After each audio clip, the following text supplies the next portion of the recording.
So when you reach Nirvana, does that mean you've found God? Today we're going to take a look at Dr. K sat down with Steven Bartlett on a Diary of a CEO, and they talked about the primary focus of it was about resisting temptation, resisting the urge to watch pornography and to masturbate and all that. That's what they mainly focused on, and it was very eye-opening and very enlightening. And hearing Dr. K explain, because he is very smart, he gives a lot of techniques of, I wouldn't even say resisting, because he says when you get into resisting, you're gonna lose. And he gives a lot of like pointers of how to not succumb to something. It is basically putting it out there that you are not going to cave, and when you do, if you say you're not going to, and then you do, you've lost. And he gives a lot of techniques of how to resist, how to avoid it and all that. And it's very eye-opening and very good. He gets into all the psychology of it. And, the focus kind of shifts and kind of turns when Steven starts asking him about God. And I think to me, you'd have to check with the Diary of a CEO, but it seems like they cut a lot of stuff out, because there's things that I think that we're missing from it, because it sounds like he went into like talking about beings that are out there and all this, and because they're talking about it in like retrospect in the conversation, but it doesn't say it in the conversation. And it's really cool. I want to actually, it almost gives Dr. K a little pause when Steven brings up about, do you believe in God? And I want to take a look at this.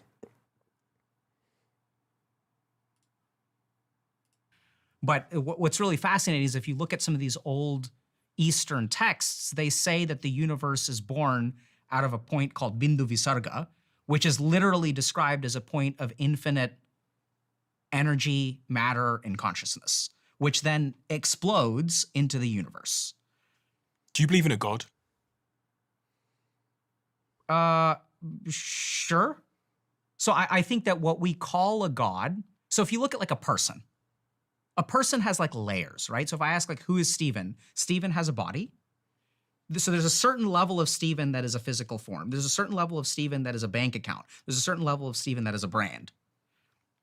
Which one of those is really Steven? They're all really Steven. So I think there is something at the resolution that people would call a God that does exist.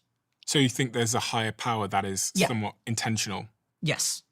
Obviously the question becomes, what created that? So I don't think that's the right question, because when we talk about what created God, it's asking the wrong question. It's asking the wrong thing, because you will get into this infinite like escalator type of theology that you just go back and back and back. There's never one singularity or point, because I know we always talk about the singularity of the Big Bang. That's where everything was in one point and then exploded into everything. You know, almost nothingness became everything.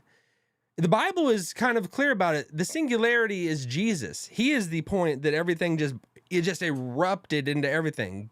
God the Father spoke through Jesus, the Word, and just everything came into existence. It says we are held intact by the Son of God, by the word of his power. We are held together. Our molecules are not just dismembering or just going away from each other.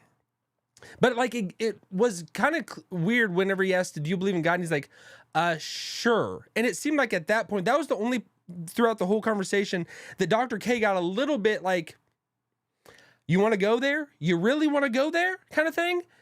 He was hesitant. He talked about everything. I mean, you're talking about masturbation and like the most uncomfortable subject ever. And he's like, he doesn't care. It's like, it's very easy to talk about in just regular common parlance. But when you bring up the issue about God, it seemed like I'm not ready to touch that. I don't know. And this next clip is really eye-opening, because he says, I don't want to talk about it. And he asked, Steven asked the question, and even Steven is caught off guard. And then Dr. K, he goes into it. It's pretty cool.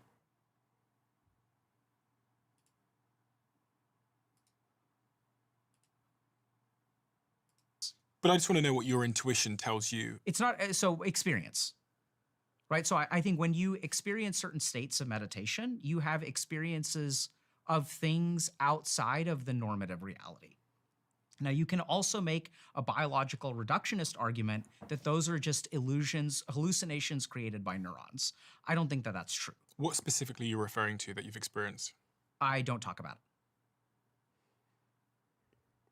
it. You can ask me a more specific question, and then maybe I can say something. But What is the right question to ask you? so I'll try to explain. So this is going to get weird, okay? Okay, it's gonna get weird. It's not as weird as you'd think it's gonna get, but like Steven's like, what do I need to ask you to get like what you're talking about? Something has changed, like his demeanor and what he's like actually going through, and getting into this. I think because I have had experiences before, like when I talked to somebody, just a random guy I wanted to share Jesus with, and I brought up the Lord to him, and he's like, he was immediately like the countenance in anybody's face changes when you start talking about God, about anything, because he's like, don't talk to me about that. You don't bring that up to somebody. That is something you don't say to somebody. It like, I know I was a new Christian and I just completely caught him off guard. But when you start bringing up the topic about these type of things, and you would expect that that would be the case, you know, when we're talking about the most important things of ever, you know, and we all have this core innate desire of finding out what the truth is. But we're all just grasping for something. It becomes very personal, and at times he even talks about guilt and feeling bad and shame and all this. And it's like, that is why it does get extremely tough for anybody, because we all experiencing that. And like, do we really need to experience that with God? And I think if we have a right view of God, we don't need to. We shouldn't need to, because there's a reason that Jesus went to the cross. He paid for our sin. He paid for our shame. He paid for our guilt. But if you're going out on all these other directions of viewpoints of the world, you're going to come up empty. I don't care how much nirvana you achieve or how much meditation you put in. You could put it in centuries. If you don't find Jesus, Jesus is the answer. He's the answer. I don't want to be like dogmatic, but like at a point you have to tell people how it is. You have to tell people how it is. But let's hear it get weird.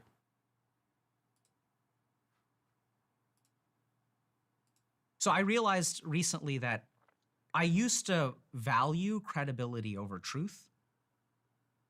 You understand credibility and truth are two fundamentally different things. So credibility is saying something that is believable, right? Mm-hmm. So believability depends on you, not on me. Yeah. So what I realized recently is that credibility is about changing your language to fit the ignorance of the audience, like literally. So I was thinking about this recently in my own midlife crisis. And I was like, what am I here to do? Am I here to be famous and successful? If so, then I should be credible.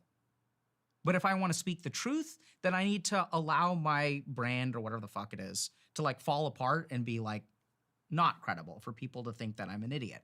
And I think that is more important, right? Because that's ego. Like people can think I'm dumb. I would rather speak the truth than be credible in this moment and in some limited ways. Okay. So right there, it seems like he's caught in this hard place. He doesn't want, and this is where I think they took some stuff out. I don't know. You would have to ask them if they clip some stuff, and you know they have to. They make it really good. They put a good package together when they release every podcast of Diary of a CEO.